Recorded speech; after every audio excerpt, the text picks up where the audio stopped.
동북 지역은 중국이 한 번도 지배해 본 적이 없어요. 한족이. 중국이 이제 국력이 커지니까 동북 삼성 지역, 우리는 이제 만주라고 부르는데, 이 동북 삼성 지역의 역사도 중국의 역사로 만들어야 되는 거다라고 생각을 해서 동북 공정이라는 걸 하는데, 사실 우리한테만 이런 게 아니고요. 일본 기모노도 자기네가 원료라고 옛날에 한 적이 있어요.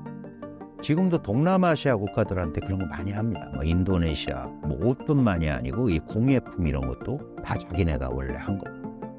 그러니까 역사 빼앗기, 문화 빼앗기에 혈안이 돼 있는 거예요. 그럼 왜 그러냐면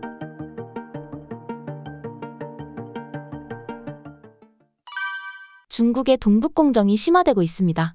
중국의 대표적인 동북공정에는 어떤 게 있나요? 그 동북공정이라는 거는 원래 이제 동북 프로젝트라는 뜻이에요. 공정이 프로젝트거든요.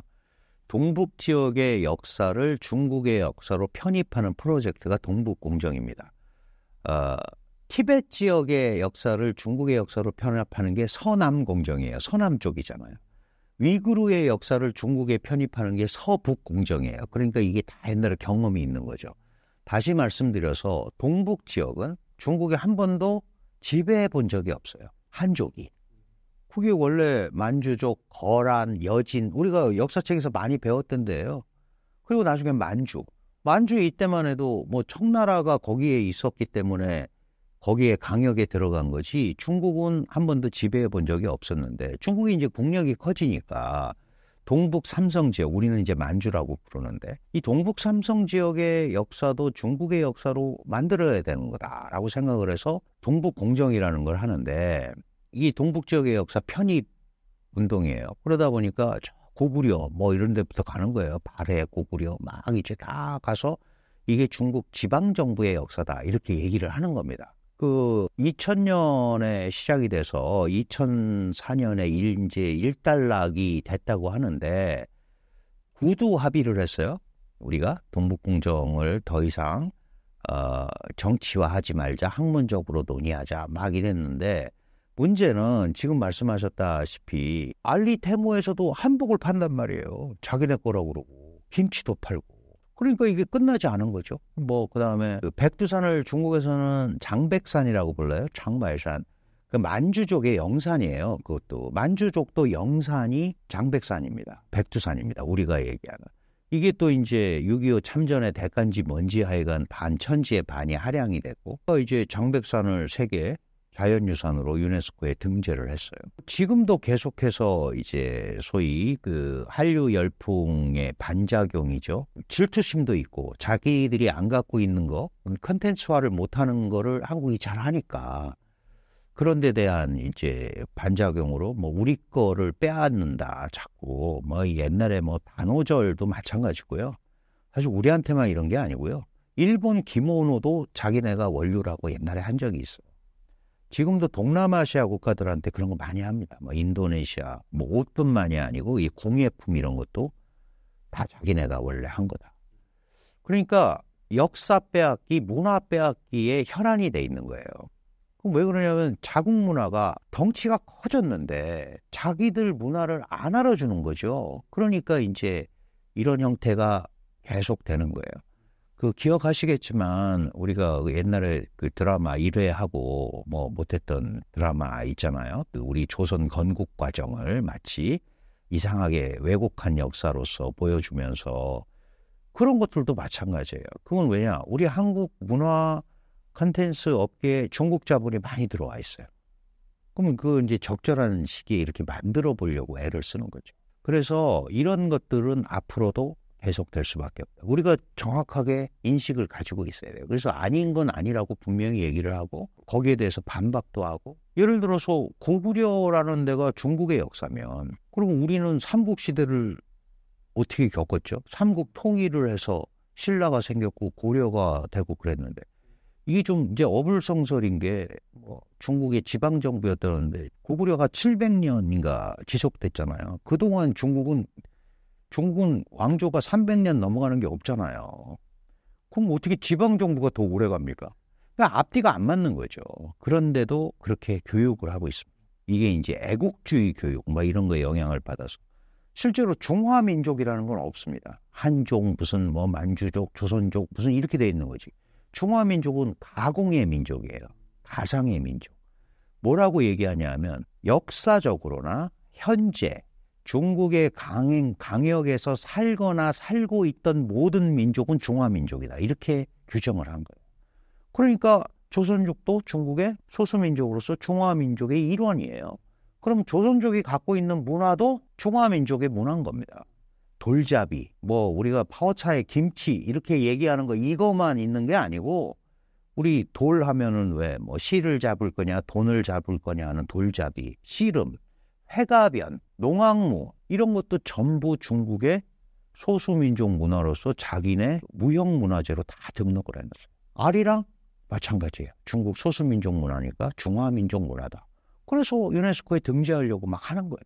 그러니까 이런 것들은 전혀 대국스럽지 못하죠. 문화가 그렇게 자신이 있는데 왜 자신들이 얘기하는 소수민족 문화를 중국의 대표 문화로 저렇게 내세우면서 하려고 그러느냐. 이거는 이제 중국이 더 커야 되는 겁니다. 그래서 우리가 슈퍼베이비라는 말을 그래서 쓰는 거예요. 덩치는 커졌는데 아직 그런 것들이 남을 고려하거나 이러지 못한다. 그럼 세계적 지도국이 되려면 그런 거는 문화적으로 하지 말아야 되는 거 아니냐. 사실 제가 이렇게 말씀드리는 이유는 이런 것 때문에 국민 감정이 굉장히 상한단 말이죠. 서로. 중국은 중국대로 우리 거 뺏어갔다 그러고 우리는 우리가 계속 해왔는데 제가 중국 친구들한테 그래요. 김치가 누구네 거냐 그러는데 제가 그래요. 너 김치 맨날 먹니? 나는 매일 먹어. 그리고 김치 종류 알아? 몇 개 있는지? 아무거나 담그면 김치야 우리 200가지가 넘어. 김치가 박물관 가봐. 너희 그렇게 있어? 그러니까 시작은 그렇게 했더라도 그게 나중에 그런 흐름으로 잡았으면 그걸 인정을 해줘야 되는 거예요. 그 중국은 그걸 인정을 안 하기 때문에 이런 문화적 충돌이 나는 거죠. 똑같이 시작을 했지만 한쪽에서는 그걸 문화로서 발양을 시켰고 체화를 한 거고 한쪽은 안 했었는데 보니까 저렇게 하니까 저거 원래 우리 거야. 이거는 너무 안 맞잖아요. 그래서 문명과 문화는 다른 겁니다.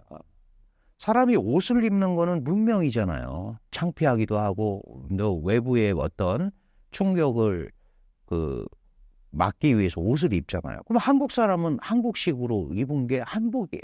서양 사람은 서양식으로 입은 게 양복이잖아요. 그럼 중국 사람은 중국식으로 중국식 복장을 입잖아요.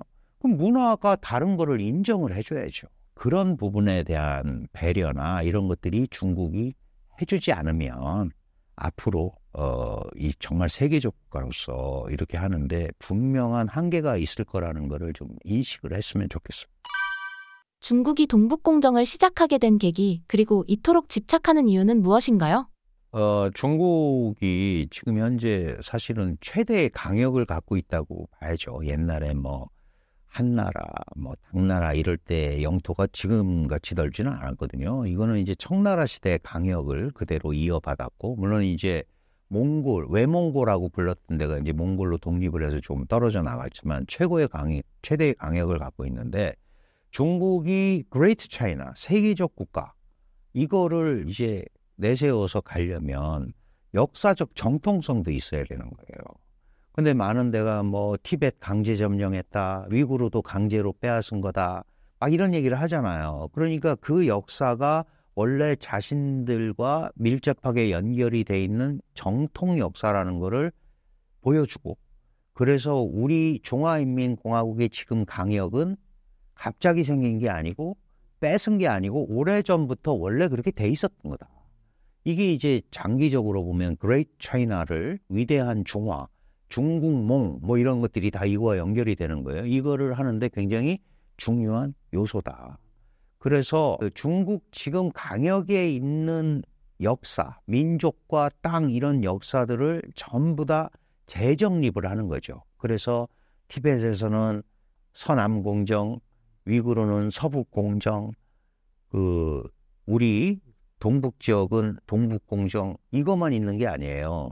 우리가 중국이 5,000년의 역사 그러죠. 그런데 이 역사도 늘리는 공정도 하고 있어요. 역사를 7,000년으로 늘려야겠다.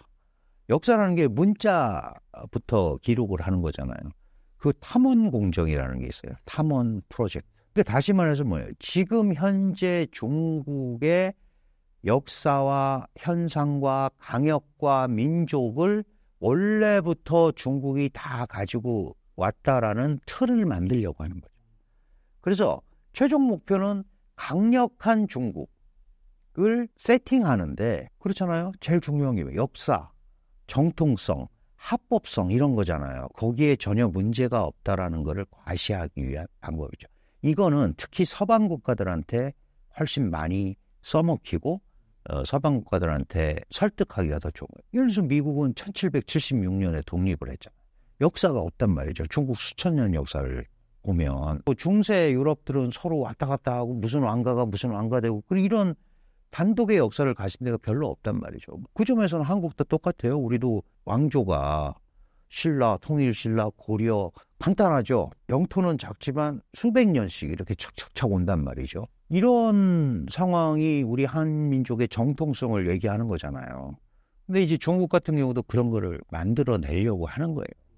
만들어내려고 하는데 그러다 보니까 아닌데도 많잖아요. 그러니까 이제 억지가 좀 들어갈 수밖에 없는 그런 상황이 되는 거고, 결국은 이런 걸 통해서 세계적 국가 중국으로서 자리매김을 하려고 그러고, 그래서 트럼프 대통령이 중국을 방문하면 자금성을 하루 그냥 비워서, 마크롱 프랑스 대통령이 왔을 때도 마찬가지잖아요. 그럼 거꾸로 얘기하면 뭐예요? 니네 이런 거 있어? 우리 수천 년의 유산과. 예를 들어서 옛날에 클린턴이 중국을 방문했을 때 굳이 서안에 병마용 있는 서안으로 왔잖아요. 북경에 캐피탈 공항이 있는데 굳이 거기로 오라고 그러는 이유는 뭐예요? 기원전 진시황 시절에 우리는 이런 걸 가지고 있었다. 너희 그런 역사 있냐? 이런 얘기죠, 사실은. 그러니까 뭐 좋다 나쁘다가 아니고 유구한 역사를 외교적으로도 또는 민족적으로도 이용하고 싶은 거예요. 그러니까 그런 것들이 발현이 되는 게 이런 프로젝트. 거꾸로 얘기하면 그런 것들이 잘 정립이 안 돼 있었던 거죠. 사실 동북 지역의 역사는 중국에서는 요동사라고 부르고 우리는 고구려사라고 불러요. 그걸 이제 일사양용이라고 그래요. 한 가지 역사를 각자 얘기하자고 그랬어요. 우리는 고구려사라고 할 테니까 너희는 뭐 요동사라고 하든지. 그런데 어느 순간에 동북 지역의 역사는 중국 지방정부의 역사다. 이렇게 가버리니까 반발이 일어난 거죠. 그 약속을 깬 거잖아요. 역사라는 건 2500년 전에 거기 살았던 사람은 없잖아요. 그러니까 그거를 결국은 역사는 사료와 이걸 가지고 하는 건데, 중국이 어마어마한 인력과 그 다음에 자금을 투입해서 자신의 역사 만들기를 한 거예요. 그리고 그걸 통해서 이 지역은 확실히 중국 거다. 예를 들어서 남북이 통일이 돼서 통일왕조가 생기면 간도 일본이 청나라와 밀약을 해서 넘긴 거 아니에요. 고종 황제 도장 받은 게 아니에요. 그럼 영토 문제 생길 수 있죠. 얼마든지 생길 수 있습니다. 그런 것들도 다 미연에 방지하는 거죠. 그래서 미래에 있을 그런 것도 좀 차단하면서 자신들이 가지고 있는 정통성, 합법성을 담보하기 위한 그런 정치적 학술 문제가 아니고 정치적 수요에서 시작이 된 거다. 그리고 동북공정 프로젝트 홈페이지 옛날에 들어가 보면 동북 지역의 안정을 위해서 하는 연구다라고 돼 있어요. 역사를 찾거나 이게 아니고 동북 지역의 안정을 위해서 하는 연구예요. 그렇다면 그런 역사를 가지고 이 부분이 이렇게 됐다라는 거를 분명하게 설명하고, 그래서 이 지역은 중국의 완벽한 역사다. 이렇게 만들어서 안정을 꾀하려는 그런 생각을 가지고 있고, 그렇게 돼야 지금 전체 영토가 그대로 이어지고 있고, 그래서 중국이 주장하는 핵심 이익에는 항상 완전한 영토라는 게 들어가 있잖아요. 그게 어디서 빠져나가려거나 그런 거를 절대로 인정할 수 없는 거죠. 대만이 예를 들어서 독립한다고 하면 중국에서 빠져나가는 거죠. 그래서 핵심 이익인 거예요. 그런 개념으로 바라보면 중국이 이렇게 집착하는 이유를 알 수 있습니다. 신사임당 구독자분들께 해주고 싶으신 말씀은요? 네, 요즘 이제 뭐 중국 정치, 경제 뭐 여러 가지에 대해서 다 말하는 사람마다 다 다르죠. 저도 뭐 아닌 건 아니고 제가 알고 있는 대로 얘기를 하는데 너무 이렇게 어떤 문제를 바라볼 때 극단적으로 보실 필요는 없을 것 같아요.